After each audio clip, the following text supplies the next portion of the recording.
Hindi mo na ba ako isusumbong na nagpapanggap lang akong baliw? Hindi na, ate.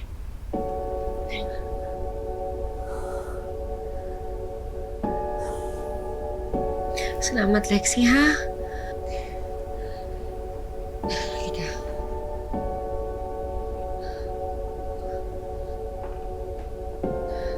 Lexi, pwede bang huwag ka nang makisawsaw sa gulo? Bakit, ate? Pwede akong makatulong sa'yo.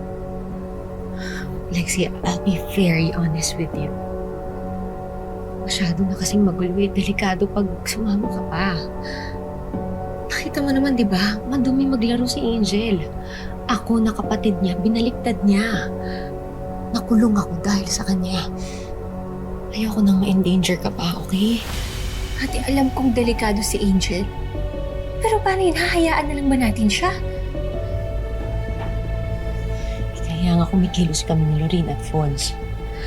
Kapag napatunayan natin na may kinalaman siya sa pagkamatay ni Daddy at ni Luigi, kay Mama Sylvia at kay Trixie, mapaparusahan siya.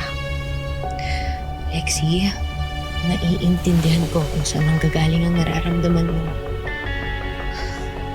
But we really have to be careful. Kahit ako, hindi na ako makampante dito sa bahay.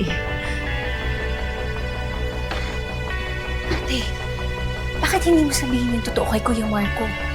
Matutulungan ka nun.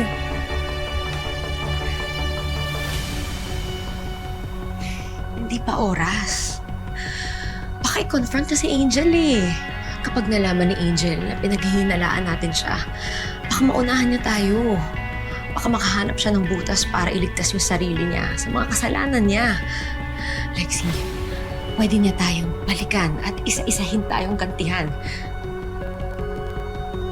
Intindihan mo ba ako? Gets, ate. Sorry, ah. Sorry, nagduda ako sa'yo.